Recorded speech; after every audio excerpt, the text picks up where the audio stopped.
נכון שאנחנו אוהבים לשלוח לעצמנו הודעות וואטסאפ כדי לא לשכוח כל מיני דברים, רשימות, רעיונות. נכון, הדבר הראשון הכי נוח והכי נגיש זה להיכנס לוואטסאפ ולשלוח לעצמנו הודעה. כי ככה לא נשכח, כל מה שאנחנו צריכים אנחנו יודעים לחפש שם. אני אדגים לכם עכשיו משהו, אוטומציה, שבעצם הולך לחסוך לכם המון זמן ולעשות לכם סדר בכל המשימות. אוקיי, בואו נעשה הדגמה.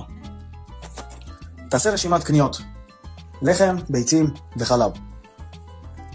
השלב הבא זה להעביר את זה אל מנהל המשימות. מה זה מנהל המשימות? אפליקציה מסוימת. במקרה שלנו זה to-do list. אז בואו ניכנס לרשימת המשימות. בשלב פה, הנה בבקשה, כמו קסם.